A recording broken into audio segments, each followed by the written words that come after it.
I'm Amy Cherry. This local news is a service of Flagler County's Toyota dealer, Beaver Toyota, here to wow ya. At a special meeting yesterday with a 3-2 vote, the Flagler County Commission accepted Craig Coffey's resignation as the county administrator. I hope any animosity that I've caused, whether that be with a commissioner or a public member, that dies with my departure. I love Flagler County and look forward to making some new transitions in life for me and my family. Both Sally Sherman and Joe Mayer said they too would resign if Coffey resigned. As to Sally Sherman's resignation, Commissioner Charles Erickson said that he had, quote, a bad taste in his mouth caused by those who accused her of double dipping. He added that there are those who would throw Flagler County back into the 1960s.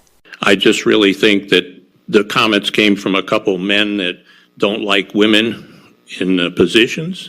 Erickson called Sherman a talented woman, and until he found out that she, too, had resigned, he would have put her in Coffey's place. Coffey had been Flagler County's administrator for 11 years. So what's next?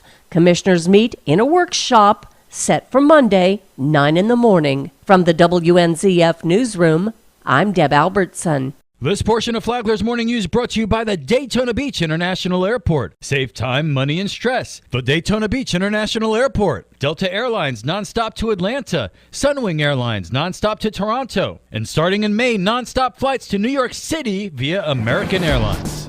A Rimfire Elementary School student is accused of bringing a knife to school Tuesday. Sheriff Rick Staley. Student made threats to another student. While we investigated that, we covered the knife that he had thrown on the other side of the fence into a bush and ultimately arrested him as a felony charge. The 11-year-old boy was released to his parents. Staley says this case should serve as a reminder to parents. Talk to your kids on what is appropriate behavior, whether it's by language, email, texting, or what they can and cannot bring to school. If you bring a weapon to school, we are going to arrest you. We have a zero-tolerance policy on threats and weapons on school campuses.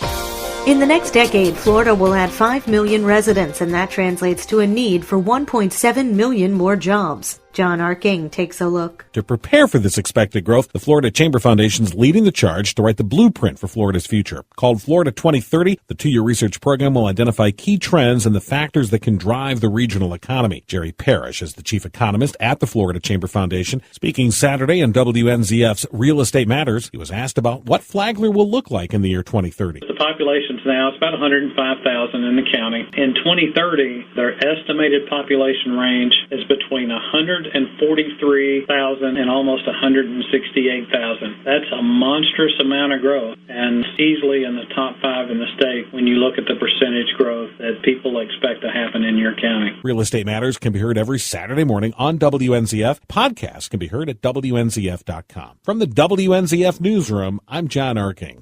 Whale sightings have picked up on our coastline. Tony Magoo has the story. A fisherman was drifting in his boat about 13 miles east of Ponce Inlet last Sunday when he heard something in the water.